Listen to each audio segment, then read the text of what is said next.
My name is Patrick Edwards. I'm an architect. I'm an architect that runs an engineering company. I came by way, I'm 25 years in the business. I work for a company called Burns & McDonald. It's an engineering architecture company. And the way I came about Client Feedback Tool was I was actually at a Zweig White meeting, and Mike was sitting over in the corner, and at a break he introduced himself to me, and I introduced myself to him, and we started talking about this, and I said, this sounds really cool. And because it was designed by an architect, I thought, maybe there's somebody there that's got a perspective on things. The more I dug into it, the more I liked it a lot. And then come to find out that my company had actually subscribed to this and had never taken it out for a run. So we'd recently won a project that I thought this might be exactly where we need to have this tool. And that was the genesis for rolling this out to one of our most significant clients. Excellent, excellent. What about you, Lee? Okay, I'm LeeJordan. I'm with Gate down in Houston. We work in the deep water oil and gas business as engineers, technical advisors, project managers. And we first started using the tool back in 2009. And the reason for it is I went to a meeting where we were introducing Gate to a prospective client, and I ran through all the things we always run through. We're focused on you, we're focused on client relationships, we deliver on time, we deliver on budget, you'll love our work, you'll love working for us, we're easy to work with. Once you pick us, you will never let us go. And one of the clients turns to me and she said, everybody says that. How do I know you're not lying? I thought, ooh, that's blunt. But the reality was she had a point. There was nothing in that sales pitch, for want of a better word, that was any different to what any of our competitors would have said in exactly the same situation, good or bad. So we started investigating ways we could get more qualitative feedback. And in fact, we were working with Zweig White at the time, and they came in and did a client feedback survey for us, which was a one-off. And we found when we went out, we were talking to clients, that played really, really well. But it played really well for about 3 months. And then it was, well, how old's this data? Oh, this doesn't apply anymore. And it got to 6 months, and the value of that data was essentially zero. So we looked around, we looked at SurveyMonkey and other things. And again, somewhat through Zweig White and Mike, we went with the client feedback tool, and frankly, we've never looked back. It's become an integral part of what we do and how we manage our projects and how we manage and communicate with our clients. Mm-hmm. Lee, sorry, we'll go with Pat on this one. Tell us a little bit more about when you realized that the tool was already in play. It was not new necessarily in some scenarios, and you saw some things that you recognized you wanted to try and jump on. What did that sound like internally when you talked about that? Right. Well, it was not an unfamiliar story to what Kleinfelder experienced. We had an individual that at a marketing corporate level that had seen the vision of this, and we have gobs and gobs of tools in our toolbox to deal with. Most of them have rust on them, right? We don't use them. Right, this was another one of those. So it had to resonate and in our company, and we bounced it around, and finally, it must have resonated with me, and so we saw this as an opportunity of a tool that was significant. The client, it had to pair up. The tool had to pair up with the opportunity, and that's where it came together. I wish it was more scientific than that, but it wasn't. We'd won a prospective client project. This is a large utility. It's about a $6-7 billion client as far as their volume of sales. It's Arizona Public Power. It's a large utility. They've got 8,000 employees. They've got zillions of moving parts. And the project that we'd won was to be their engineer for all of their fossil fuel generation. So, and in that winning, what they have is about $250 million of capital spend a year, made up of 150 to 200 projects. So gobs and gobs of cats and dogs, and gobs of stakeholders that have agendas all the way from getting rich, you know, the top guys at the C-level, to the guys that are just out in the field working, to people making fear-based decisions in the middle management level, to, you know, all over. And as a result, as a part of this contract, we have to meet with the C-level folks, CEO, CFO, CEIEIO folks, every quarter to talk about our progress and where we're at. And how are we going to commit to them on what we're doing? So we needed a tool that could randomly select, I like the idea, scan the horizon to take the temperature check so that we could come back and not just tell the clients that we're the best, that we're doing a great job, but look, this is what your folks are saying about us, right? So it's no longer our testament of how we're doing, this is what your folks are telling us how we're doing. And to make it more pertinent even, it was a little ticklish because when we won this project, our point of contact at this client, we knew was a very, well, he wasn't a warm and fuzzy individual. And so we were concerned on how we were going to be, he was our intermediary between us and the C-level folks. We were concerned of how our performance was going to be interpreted to the C-level folks. So we needed to make sure we had good qualitative information about what was, you know, how we were doing. And so we thought this was an excellent opportunity to take this software out for a run and see if we couldn't see exactly what it was. And so we found it within our ranks. It was a toolbox that was there. We married it up with the project, and we created some champions within our office to implement it. And not to spill any candy too fast, but did you see some significant changes to the way you approach these kinds of programs? Go yes or no for right now. And Yes. All right, so hold the thought. So yes, we'll get to some of those details in a minute. Lee, you mentioned that you came across this discussion of, well, everybody says that. And you specifically said, I want to do something differently. Tell us a little bit about how, over the course of time, as you roped the feedback tool in, what you started to see as some of the ways you could actually be unique and separate yourself from competition in the sales process. Absolutely. Well, first, I think it's fair to say, within our company, I wanted the data from the tool, and I wanted to be able to go in those meetings and prove to our prospective clients, our current clients, that we were delivering what we were setting out to achieve in terms of quality, in terms of delivery, in terms of building those relationships. But I was very, very cynical. I have to admit, going in the first time, I thought this would be a one and done exercise. I was one of those engineers that sort of said, well, I don't really want to bother the client.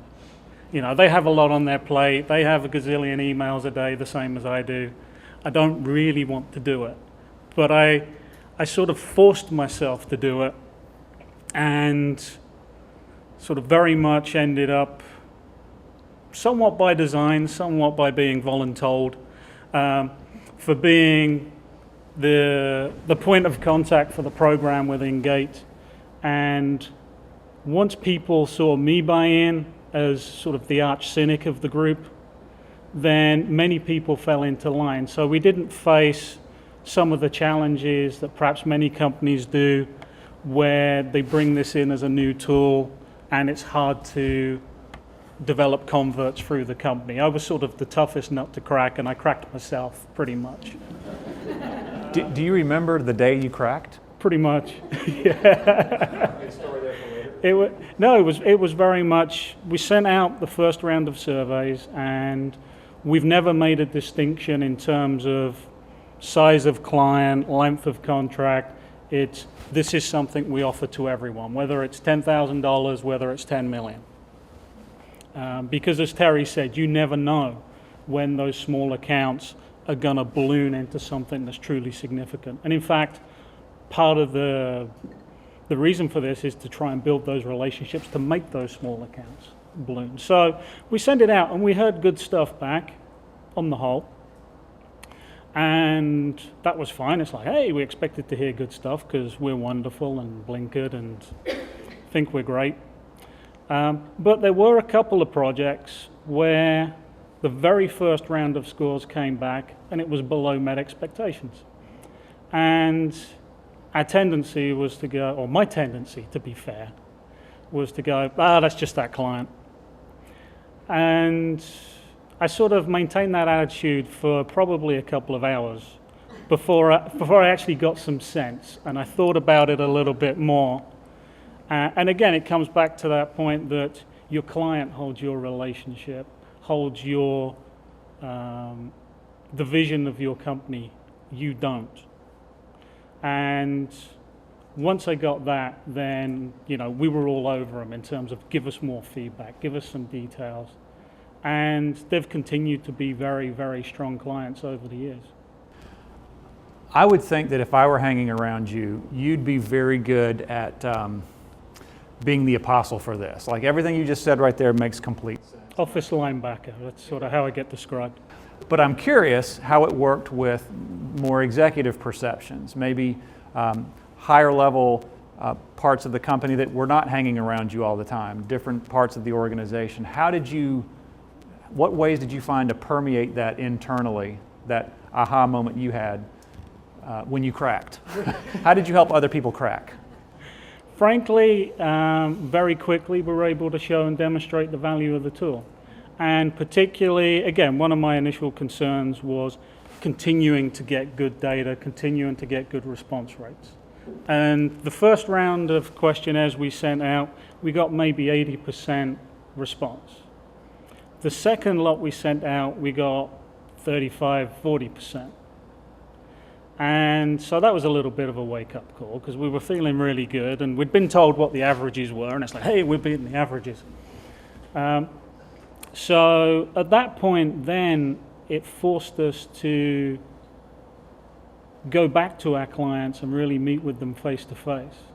Because we sort of had a tendency of, hey, we've got this nice shiny new piece of software, we're going to use that. And I think for a little while, we forgot everything else we always did as well. But once we married the two together, then it became a very strong tool for bringing on new clients in particular, for use as a quality management, an early warning tool within the company where we had issues. And people very, very quickly saw those benefits and bought into it. I didn't have to do much persuading. Speaking of the executive dialogue, I know you've got the tool in a specific program right now, and it's kind of focused in on one client, one area of work. But do you have some peers looking in over the fence to see what you're doing over there with this weird feedback stuff and gaining some interest in other areas of the company? Yeah, we do. In fact, we do. In fact, now that we've done this and people have seen the feedback in the graphically and how it comes back, we've actually started to tamper. We rolled it out internally. So when we have internal regional meetings, the tool gets sent out to its internal use. So we gather input from, and that's really one of the best things we've done to help champion the cause for CFT within the company. Because as I send this out to my peers, and they see how how easy it is to use and how intuitive it is to use, and then when I get the information, I regurgitate it back to them. Oh, that was kind of neat, And sometimes you can't connect the dots. You just kind of have to put the seed out there. And these are all bright people I work with. Eventually, they'll connect the dots. But we've rolled it out internally for internal meetings, internal efforts. So if we have something like this internal to our company, we'll send it out. If we've picked 4 or 5 clients now that we've said it's worked so well with this program, we'd now like to roll it out to a few other ones. Of course, we're hedging our bets a little bit. We think we're doing very well with those clients. So I think I don't want to send this out to a troubled client. I want to send this out to a program where we know we have good client relationships, so that those program managers can see how effective the tool is, and then we can take on some roll it out to a larger percentage. I think right now we're seeing this, I'm going to guess we're going to see this right now with 5% of our clients, and hopefully by the end of the year we'll bump that up to 20%.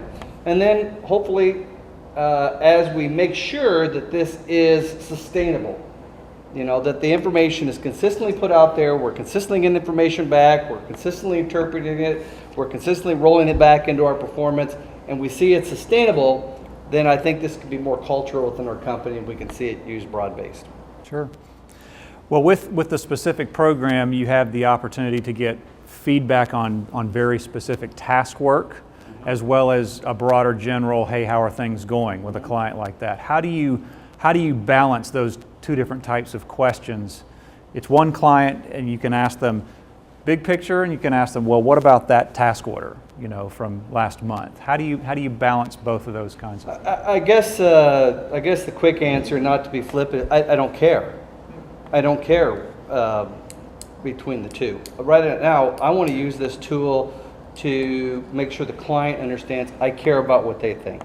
Whether it's a small thing or a giant thing, I don't care. I just want them to know that I care, A. And then the second thing is I want the managers in our office that are using it to know that we're paying attention to this, right? So the thing about client feedback tool, right? You have limits on when I can be alerted, right? Drops below a certain score, above a certain score, and I make it a point that when it falls above or below, I ask the project manager, tell me what you come back from this, right? So the project manager knows I care about what's going on with them, and the client knows I care. I'm not sure we're at the point yet where I'm gauging the difference between holy cow and little tiny at this point. It's just not where I'm focusing my energy. Sure. Lee, you mentioned quality. Could you talk a little bit about your ISO certification processes and how you've looked at the client feedback tool a little more in detail as a significant part of that? Yeah, we're not ISO certified right now, but we're getting towards the home stretch of that. And one of the fundamental pillars of quality management, as evidenced by ISO, is the inclusion of client feedback in the whole process as a, if you like, the ultimate quality check of what we're doing. So we do also take the view that there's no bad scores, but we have put in place a formal strategy whereby if we get a score below met expectations, we develop a corrective action request for that. So we do follow up and we do document it, because going back to some of the stuff in the early days, when we had bad responses from clients, there was a tendency to say, it's the client, it's not us. And by putting something a little more formal in place, it guards us against that complacency creeping in, because it's easy to dismiss one low score. But what we found over the last 6 years or so is that one low score, that's sort of like the piece of gravel in your shoe. And that's why we don't really make a distinction either against, is this a really focused survey on a particular deliverable, or is this looking at a full engagement? Because that one little thing very much informs the whole experience of that project. So we look to address each little thing and make sure that the shoes are comfortable. You've mentioned already a couple times how you make it a process to share this feedback with clients, whenever that might be in the sales process or later.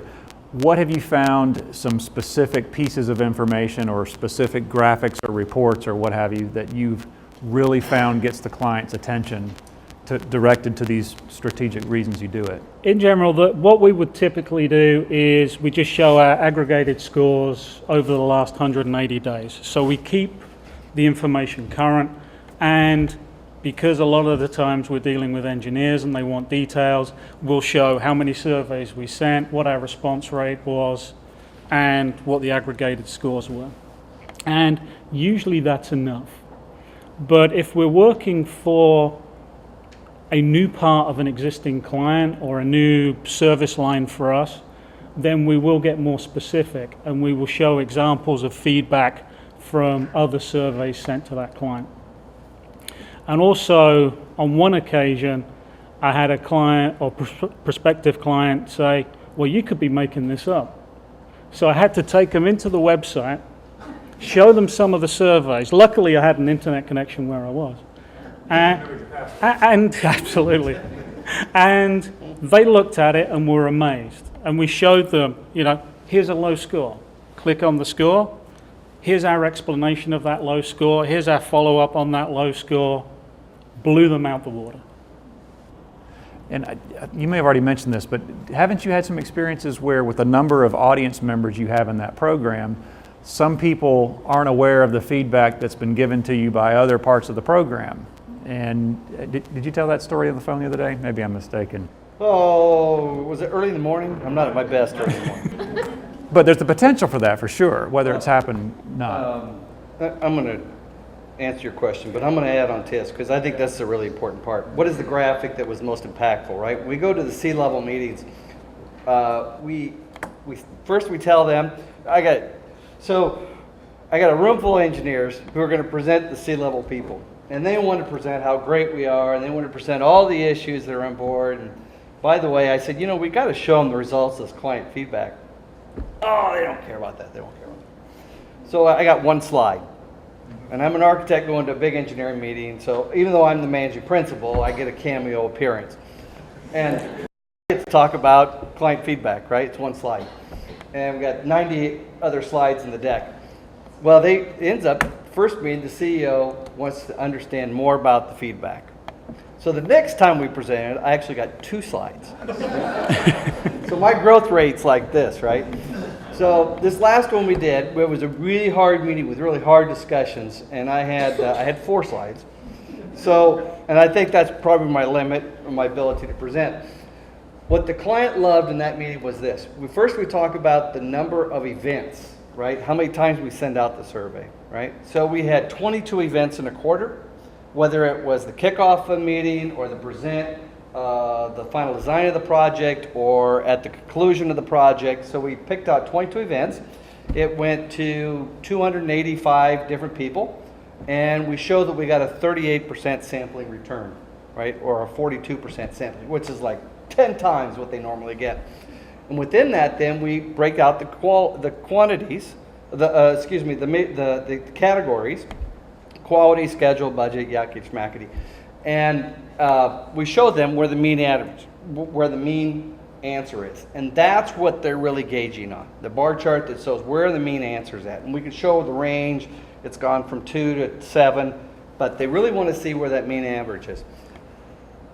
The client not only didn't believe us in that, the CEO said, I don't understand this. What are you really getting this kind of feedback back? He actually sent an internal memo out to all the people at the plants and said, you're going to get these surveys. You guys need to answer these things, right? So now our uptick went to 56%, and it really, then all of a sudden we had 1% below expectation, 98%, 99% either at expectation or above. So it got even better. So I think he was expecting it to come down because everybody's kind of, it's a difficult environment, and it actually got better. So the pie chart that shows at expectation, the different gauges on how the actual surveys come back, and the bar chart that shows the mean answer was probably the 2 most powerful pieces, and how many events we sent out. Those are the 3 most powerful tools that as salient points that we could present to this client to make an impact. Sure. Any other things that come to mind with you, Lee, about tools that have been successful in sharing the information, either with clients or internally to peers? With it, like I said, for our client meetings, there's always a slide in there, usually at the back when then we have time to talk about it, that will have aggregated scores. And if it's a sales pitch, then that's right up front and center. But whenever we communicate internally in internal newsletters, monthly lunch and learns, things like that, we always have the scores on there too. and quite often we'll follow up with, we call them sort of tribal stories around a particular project manager. Well, I had this experience. And it's invariably positive. It's never, we use the client feedback tool and it sucked. It's always, we used the tool, it enabled us to get to a deeper level. And actually, one of the questions that came up with Terry's presentation earlier was, who do you send it to? For us, and again, I include myself in this, the tendency was to always think of the client as that primary point of contact. And from those, invariably, we get really great feedback. But then, when we send surveys out to the next layer and the next layer behind those, you start to see some very distinct discrepancies. And that gives us the ability then to go to the client and say, look, you love us, you know we're doing a great job, but there's people on your team that don't think that way. Can you help us find out what's going on? And we've identified quite a few instances where there's been sort of internal issues within a client or on a project, generally based around communication and what people thought we'd been told to do rather than what we were actually doing. Those sorts of deeper level surveys actually pulled up. So now, rather than having 2 happy people and 4 dissatisfied people, we have 6 happy people, which is a much better place to be. You mentioned tribal stories. For those of you who've been through the implementation, perhaps you've heard of them. Was it hard to get people to to understand tribal stories and to figure out how to develop them and share them around the company, or did that happen pretty quickly? It depends on the individuals. There's certainly some that are very happy to come out, sort of center stage and say, well, to start with, I messed up, but we fixed it, and that's a great story. There are others that are much more sort of recalcitrant and sort of think that these things should exist in isolation, and you sort of scab over the old wounds and hope the scar fades with time.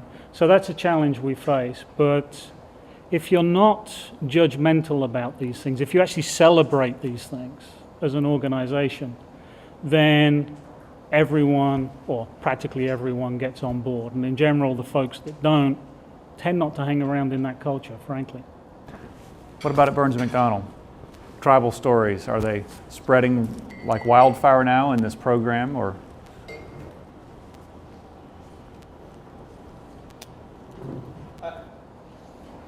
I think it's the client feedback tool validates a lot of what some project managers are believing, and it gives them the courage, I think is the best way to say it. It gives them the courage to be candid about what's going on in their projects. And it allows them now to be able to realize that not everybody's a success, and that it allows them the validation to be able to say, yeah, this is my story. This is where it does go right. This is where it does not go well. And then it also, because of the fact that we get real-time information, it keeps them current with their management style, which has been an important part of our success. So I don't know if the tribal stories have gotten better, but I think the ability for the project manager to be more self-aware of what they're doing, be more comfortable conveying what's going on in their projects has gotten better. What's typically the first thing each of you do to evaluate scores of 6 or higher when they come in? What happens next? Score 6 or higher.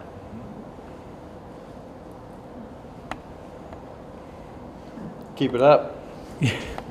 Don't screw it up. No, obviously when somebody scores, the alert that I get is when it's 6.2, I think I have it set at, or higher. and actually look at those, maybe not as closely as the ones that are low scorers, but clearly I'm looking at those and I'm thinking, who do we have on the other side's answering these things? I know we do great. I like that fact. And it's not an arrogant point. I just think we work hard at it. But when somebody gives a high score, I'm trying to understand the circumstance that goes there. I usually send out a note to the project manager and say, hey, listen, great job on hitting this number. And then probably try and dig into a little bit more. When a client gives that highest score, it's not that it gives me cause for pause, but I'm trying to figure out if the client took it serious. I'm far more interested in the text than I am the score that comes back from the client. But it's not that we don't celebrate the high scores, but it's just not as important to me as the pebble in the shoe, I guess is where I'm at. And one of the reasons we point these kinds of things out is that obviously you've heard the scores don't matter. If you haven't heard that, the scores don't matter. But statistically, you do see, even with the peaks and valleys of the pebbles in the shoe, you see a tendency for the average to come back towards the 4. And if you think about it, most clients are really out to get their expectations met, as we've been saying all day, and finding differences between that is really what it's all about, those specific pebbles. So for those of you who have not been doing surveys as often as these guys have, or for as long as, be watching that tendency and use that as a concept rather than figuring out that the score matters somehow differently. In fact, to that point, so the contract that we used CFT on was actually being performed by another company, and for whatever reason they didn't do real well with that project, that program, and it failed and they lost the contract. So when we swooped in, of course the expectations were really low, and we got great feedback. In fact, we were at 99% at expectation or above, and the above expectation number was huge and everything was wonderful, but we were very clear with the client that there's no wonder. These guys were doing such a poor job. I love following people that do crappy jobs, right? Because you're bound to do great. You're mediocre, you're better. So, but we noticed too that their expectations raised. So our above expectation number has gone down over a 2.5-year period. We're still well above, and where we're above crappy, but the point is that the client's expectation has gone up, which is a great concept in this tool. At expectation. My expectation of the team is that you guys are hitting 5, 6s all the way along this project. If the client is a low scorer, then they're going to be at expectation and versus well above expectation. That's probably why I don't pay attention to the 6 and 7s, because I'm not sure how these guys are grading it. But I am trending on where our overall score median are lying. I expect the client's expectation to get higher, and we need to meet that. So it's no wonder that the overall expectation of the client number has kind of dropped off a little bit. It's a 3 and 4 year long project. Clients fall in love, out of love, in love, out of love. How we managing that trend line is what's important. I'd say for us, if I can, we have experience that's somewhat similar but slightly different. In that what we find over time on contracts is there's a regression towards met expectations around budget, schedule, and in many cases quality. And sometimes the folks that respond to our surveys are a little bit apologetic. We had one come in just a couple of weeks ago. I'm sorry, but all I can give you is met expectations because I expect great work from you, and that's it. It's like, okay, but that's great feedback to have, because now when I'm talking about grading scores as a project manager, it's not all about getting a 7. Often it's about getting a 4. But what we do see sort of fairly consistently is things like responsiveness continue to trend high, that they don't regress because people really aren't looking at what we deliver in isolation, perhaps the way they are with cost schedule and quality. It's very much more around, well, I ask people in this office to do stuff for me and they don't deliver. Whereas when I ask your people to do stuff for me, it's there whenever they've promised it by. And if they promise it by tonight, it's by tonight. If they promise it in 6 months, it's in 6 months. So we don't see the same level of dip with those scores, even with contracts now that we've been running for 10 years. Okay. Well, Lee is the longest running user, correct, Ryan? So, besides Phillips, from that perspective, talking to those in the audience who are just standing on the, not the precipice, that sounds awful. They're just about to launch into awesomeness with the client feedback tool. What would you recommend as strategies for success in rolling out the tool versus what we might say strategies that might not be so successful? You can choose which one you want to talk about, and we'll hear from each of you on that. I tend to vary wildly, so I'll probably catch them both as I go through. But for us, I think there's important internal things, there's important external things. Internally, you need to set expectations. You need to really clearly describe why you're using this tool. It's not a means to beat up on a bad PM. Sometimes it's a means to identify where you need to support them. Sometimes it's a means to identify how you need to better communicate and adapt what you're doing to fit a style of a particular client. But it's not about grading. It's not about someone gets an A+ and someone gets a D-. And if people get that, then you'll get much better uptake, you'll get a much smoother implementation. On the client side, particularly when we first started sending surveys out, we found it was very important to let people know it was coming. Don't just email out blindly. We make it's part of our proposals, it's part of our kickoff meetings, but even then, if it's a brand new client, we'll often pick up the phone first, or at the very least send an email to say, right, next week we're going to send a survey. Don't send surveys on Fridays, don't send surveys on Monday mornings, because they won't come back, or if they do, then you just get the superficial scores. Everything's either all 4s or all 7s. I guess it could be all 1s, but that's a bad day.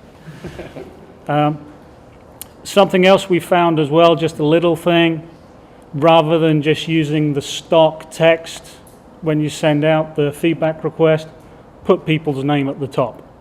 Change every one. Put a little note in that says, we tend to send our surveys out quarterly or at major milestones. So for a quarterly one, we've had great fun on this project in the last 3 months. We've really enjoyed delivering X. Just so it doesn't look like it comes from a robot. And people tend to respond to that a lot more, particularly in some of our larger clients where people get bombarded with fill in the numbers style surveys all day long, that if they fill them out, nothing ever changes. With those clients, it can be a challenge to persuade them that we truly care. And sometimes you need a low score to demonstrate that. So it's always an opportunity. Pat, what about you? Lessons learned? I think the biggest one is sustainability. You have to have our success. I'll say it for ourselves. The reason we haven't had success in client feedback in survey tools in the past is that we really didn't have a champion. We had people that would get hot and it'd be important and then it would drop out, right? So you got to find a champion that'll carry this through your organization. In ours, we have a lot of project managers. We don't leave it to the project manager to send out. We have a project controls team within our group, document trackers, and they send it out at key milestones. And that's their job. And so when it becomes their job and not just something else you glob onto a project manager, it has sustainability. So that's a key point to the success of it. The other piece is you have to bring home value. It has to have value to either the client or hope internally or both, right? So how do you translate that value? The third thing I think is you have to let everybody know that project managers or the clients know that you're using the tool. So it's not just something that happened and then goes in a black hole, but it's something that they're watching. So we measure it, we present it, we let them know that we're watching it, and again, not to beat anybody over the head, we love everybody, but to let them know we care and that we're watching it. So those are the successful pieces. You gotta have a champion, it's gotta present value, you're gonna measure the value. The neat thing about client feedback tool is it's like the iceberg for us. I got client feedback tool because of two things that I saw that Mike presented, right? One was that I loved the slide, the dial, right? It was very intuitive. You had to intentionally move it above or below, which made me think that if somebody gave me below or above, they intentionally wanted me to see that. They weren't just saying, hey, you're doing great or lousy. They had to really think about it. The second thing I loved about it was the last slide he presented, which shows how, it's a magic principle, how I can make clients more profitable, how I can find these clients, embedded in my organization that we're doing okay with, how do I move them up and to the right? So those were the two slides that really resonated with me. But as you dig into it, you find out that there's so many other aspects to this that you can use to manage your clients and your staff. So champion, find value, and let everyone know you care about it. The last thing is, how could it not be successful if you don't make it part of your culture? If it doesn't become part of your DNA. And that would be, if I was to set a 3-year goal for us for the use of client feedback tool, it was to make it part of our DNA. So it's something that no longer becomes something we subscribe to, but something we own as a company. It's our tool. It's what we do. Great. Be thinking of those questions. I really have one more thing I'm going to ask them, and then we'll kind of wrap up and spend 15 or so minutes with whatever you would like to ask the panel. So the final question for me for right now is, what is one example of something you foresee down the road, not too far off, a new usage of CFT that you're not doing just yet, either a technical piece that you're not using or some kind of way to use it more effectively than you are now, even more fully? I'll take that. Sure. Yeah, one of the things we're interested in is using the tool internally as part of a 360-degree feedback process. So we use sort of right path surveys to get real drilled down numbers on how we're doing as leaders, how we're doing as managers through the organization. But what we also need is, that sort of feels like the 14-question thesis. We need something that's much snappier, much faster, much more current, and we think client feedback tool is absolutely the way to do that, although we haven't sort of quite pulled the trigger on it yet. Frankly, we've been getting the ISO stuff out of the way first, so before we try anything else new. Anything on the near horizon for you, Pat? We've yet to tap into marrying up the data with profitability.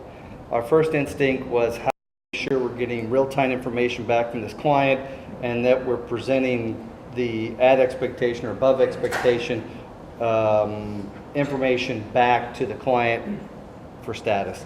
That's really been the primary tool. And really working, if we've got 60 project managers using this across the field of 200 different people within the organization, it's a lot to take in and make sure we get this part. So I wanted to make sure it was sustainable and that we were, the little sliver of client feedback tool that we were using, we were doing really well at, and then we'll just open up the circle a little bit and get more. The one I want to really get to is marrying up the financials compared to the survey results.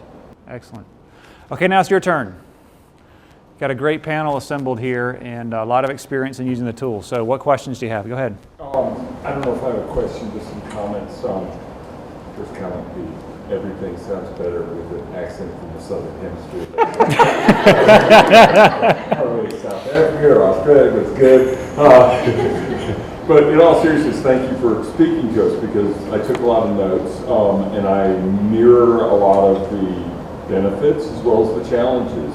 Pat spoke about sustainability and making it part of the culture. I think that's one of the biggest challenges.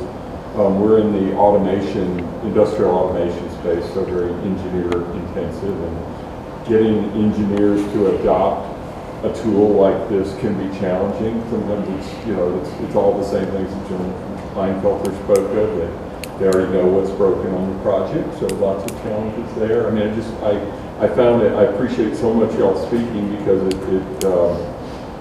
sort of reinvigorates the going back and fighting some of those cultural issues. I think it's a fantastic tool. I don't think people, I mean, I sort of see it as almost like playing 3D chess versus 2D chess. If you think about, you guys spoke of the number of events on a project, then there's just a quarter has gone by on a 2-year project. Okay, that's an event, but then there's the actual events in the project. And then even in a small $100,000 engagement for us, which is a small, relatively small engagement, there may be 8 stakeholders or so that are important on the client side. You start to develop this 3D matrix of time and people and events. It's like, holy crap, there's a lot of possibilities to know what's going on. And yet people are like, yeah, we had that $500,000 project and we sent out a survey, check. Right. So I got to tell you, so one of the challenges of the organization, this goes all the way up to some of our most senior level people, which, in case I'm being recorded, our senior level people are spectacular. Okay. Their idea of a client feedback was that if they got hired for the next job, the feedback was good, right?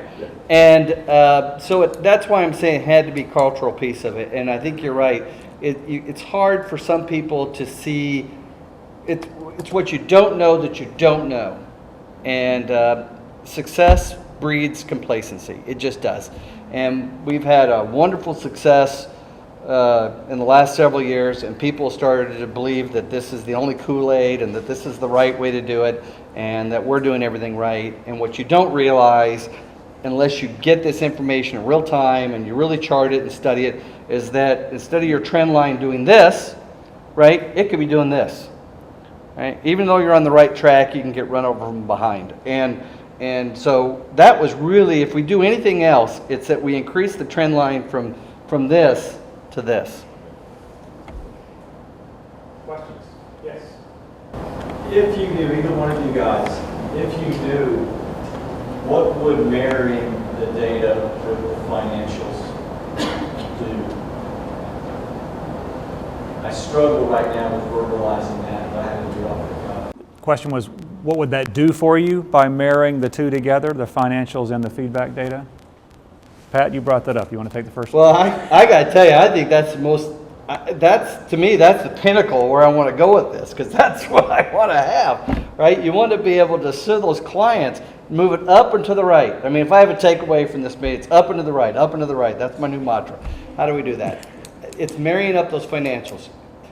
As an architect, right, you don't have to pay me, just love me. Just tell me you love me. You don't have to even pay me, right? That's where our profession has been for a long time, right? I want to be paid. It's my money. I want it. I want it. And I want to make a lot of it. So how do I do that, right? And I got to marry that piece up. So I want to understand where the client's happy, and I want to gravitate to that, right? And where the client's not happy, for whatever reason, whether it's the project manager, or it's our process, or what, I want to understand that to move it up and to the right. I don't know if that's how I verbalize it. You still thinking? Was that not? That's not what you were asking, was it? No, it is. This is a meaty question in my mind, because my brain's going to business development. It helps me, based on the client's behavior, their feedback, and how they react to how the action that we take on it, helps me see. Now, it helps the client make a decision for me. I mean, I'm going to, based on how the client behaves, they're either going to be in my A, B, or C list. And I think that actually counterintuitively helps. See, I'm having trouble, but I think it's a It's just a counterintuitive idea here. I think it helps us see where they ought to be, but it's not just on finances, it's also what's going on in the survey. There's some things we can and cannot do. Maybe they don't respond well, and they're at liberty to not do that. Maybe we're just not a good fit for them. But it can't be just about money. But then that's just an emotional argument, and I think the data takes the emotion out of it and makes it harder. So go ahead. Can I add something in? Well, I see all kinds of hands. You really raised something, and this has been excellent. From someone who's been living this stuff for a while to hear how someone else has been living it, and there's so much alignment. And you've taken it places that we haven't, and I'm just writing it all down like, oh, I want to try that. One of the things that we use that quad chart for, we print it quarterly, and each of our 3 design teams has their own quad chart. And then we sit down and we simply say, tell me about your dots. And particularly the ones that are problem children, apparent problem children, or apparent sort of, all-stars. And they get to tell, I thought at first it was me, tell me, but really they're sharing with each other their understanding of what's going on. And maybe most importantly, when we go back to performance, how you drive performance, what they think they ought to do about it. So what I see is that this is it isn't just charting what happened in a pretty neat way, if you ask me, because it adds the external effectiveness of the client feedback in with the internal efficiency of the financial performance. But it gives my people, I suspect yours would have it too, it gives them a way to see what they've done and then figure out why, and then figure out what to do going forward. And at that moment, I think we have a better awareness, and we tend to have more of a game plan to actually make the firm better in a way that we hadn't had before. So it's great to look at it and see something, but as my project managers tend to describe what they think happened, and sometimes if I think their interpretation is a little this way, and I suggest, what about this? It becomes a good conversation and maybe even a good learning teaching moment, whether I'm learning or teaching or whatever. But there's something about that chart, and I suspect others are similar, that gives your firm a chance to have a discussion that seems to be very compelling and very constructive. And to confirm, the way we start that is by saying, tell me about your dots, right? Is that what you said? Yeah. How hard is that? And I was talking with a great woman earlier today, and she was kind of like, yeah, well, I got some guys who were like, not real excited about this criticism, and I said, get some data from their, from something they've touched, a project that they worked on, whatever, and find some nice dots, on the chart, and ask them how they did that. How did you do this? Because at some point we're all human. And if someone goes, tell me how you did such an amazing thing, they'll go, stand back. Have you got time? They will lay into it. There's people. So as they begin to do that, I think they begin to recognize that, you know what?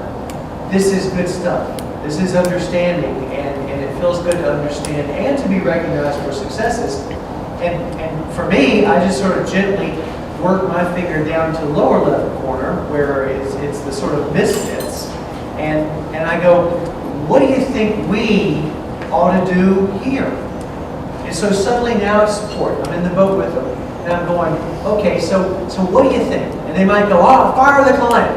But they might also go, well, I think I know what to do to bring the dot up. I see more personal satisfaction, and I love this, particularly in the millennials. They go, basically, I want to bring my dots up above the line. It's a point of honor. I want to bring my dots up above the 4 met expectations line. And I go get them. So as opposed to some sort of why, which is the blaming question, I go, what do you think we can do? Does that help? Yeah. From my perspective, I have a little something to add. I think also, I don't know so much about all of you, but certainly the area we play in, the oil and gas industry, there's a lot of multinational companies that I sort of refer to as sort of big box providers. And they're geared to a large extent to operate in that lower quadrant. They'll work on low margins, they care about the volume, that's how they make their money. And as a result of that sort of style of operation, they're not responsive. They don't particularly care about the clients. They care about change orders and making money on a scope, but not necessarily delivering a service that keeps clients happy, keeps them engaged, because that's not their business model. As a smaller company, we're somewhere between 200-300 people. When we started using client feedback tool, we were probably about 30, so we've grown quite a lot with it. But we can't compete with them as a low-cost provider. We have to show we're different. And if we're in that bottom quadrant, some cases the way we deliver the project needs to change, but certainly the message that the client gets about us needs to change. We need to stress we are not just like those other folks.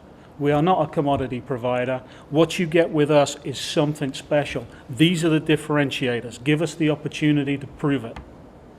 And that's when we start moving out of that bottom corner. It's not something that happens just because we want to be more profitable or we want to be seen to be better. It's a dialogue you have to have with your clients for them to move you out of that space. My watch says we got time for one more, so I'm going to go right there. I work for an engineering firm, and I always find it ironic that we put our engineers out to the front lines to sell our services, because they don't always do such a great job, and they pigeonhole. And or what I hear all the time from them is, that's all the fee we can get. There's nothing more. And I'm sure if you're putting on your BD hat, you get a little frustrated by that too. But they'll say that's all the architect can give us. We're a sub for the most part. And I see this, the quadrant chart, as a great element for helping them understand that in fact there is something there is value that they can upsell, and helping them break out of that mindset. And it is chronic, and I'm guessing I'm not the only firm that suffers that. This is all there is to the fee, end of story. So I'm looking forward to breaking it down. Yeah, I think on that piece, look, the reality is you are who your client is. If your client is a commodity client, then to this point, I think if your client is a commodity client and they only want to drive down the numbers, then there's only so much you're going to gain from that, right? And so we have a client, this is APS. I said, we got done with the meeting, and the client was great, and the feedback was X, and we had hard discussions. And at the conclusion, he said, "Hey, you guys have any questions?" And I said, "Yeah. What's the one thing we could be doing better? What's the one thing we could do better that you would appreciate?" He goes, and he said, I've got 8,000 employees. I've got 4 million customers. I've got I've got all the yak, blah, blah, blah. He says, "I just need you not to be a problem. I don't need you to be spectacular. I just need you not to be a problem." And so fee wasn't the issue with this client. He wanted in service, he wanted it done, blank, blank, blank. Fee wasn't the issue. On the other hand, if you have a client that is drilling you down your fee all the time, I don't know where you go with that. I don't know where you go with that. I personally don't like working for architects. It's a tough one. They're bad business people in general anyway. I don't know. We go outside the architectural field for our engineering piece of it. As far as the seller-doer model, right, which is what you say. You send the engineers out to do the business development. This is all we can get, right? I would only give you this advice, right? And this stems back when my hair was one color. I think training gets you so far. The other piece is finding engineers, put them in the right position because they have a passion for being with clients. but not too much of a passion. Right? Okay, we've run out of time. Let's thank these gentlemen for their